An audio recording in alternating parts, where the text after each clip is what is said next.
The United Kingdom has been a partner of Tanzania for many years and in many areas, particularly trade and security. But also there have been a tremendous cooperation in the areas of education, health, infrastructure, and so forth. Just recently, the former UK Minister for Africa, James Dandridge, held high-level talks here in Tanzania with our President, Samia Suluhu Hassan, and Foreign Minister as well. And after that, he traveled to Zanzibar to discuss the government of national unity with President Dr. Mwinyi and First Vice President. And according to Dandridge, his discussions with Tanzanian authorities focused on opportunities for cooperation, including working together with the business sector and how to collectively tackle global challenges, including climate change and COVID-19. And as you remember, last year, 2020, the UK Prime Minister Boris Johnson hosted the UK Africa Investment Summit, and the summit agreed on new lasting partnerships between UK and African countries to deliver more investments, jobs, and growth.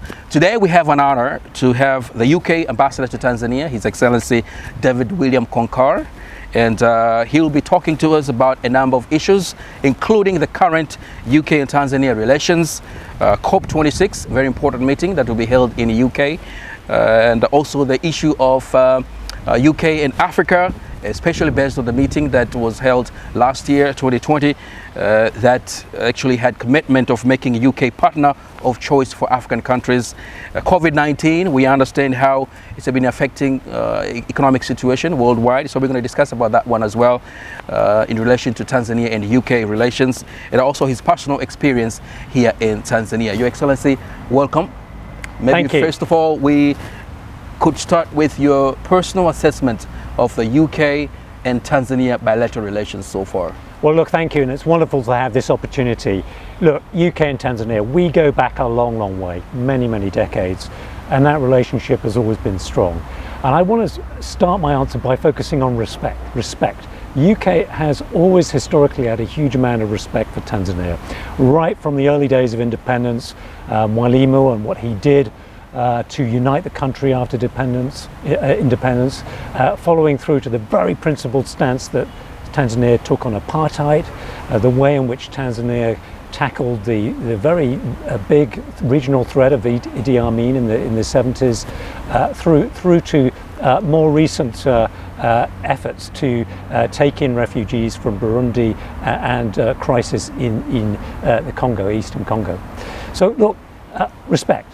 You know, I feel that our relationship is built on that kind of respect, and that's why we're so incredibly pleased right now to see Tanzania under the leadership of Her Excellency Samia Suluhu Hassan, the President, re-engaging very strongly with the region and the international community.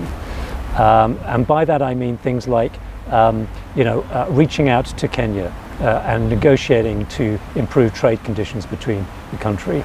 I mean, things like the President going to UN General Assembly Week, where she was the first Tanzanian president for 6 years, to speak and address the United Nations. I mean things like the ratifying of the Africa Continental Free Trade Agreement, which took place just a few weeks ago. The re-engagement we're seeing with institutions like the IMF. Just recently, Tanzania secured hundreds of millions of dollars of emergency funding from the IMF. You know, a clear sign of Tanzania's re-engagement with international institutions. And we, in the UK, we welcome that. We're an internationally facing country.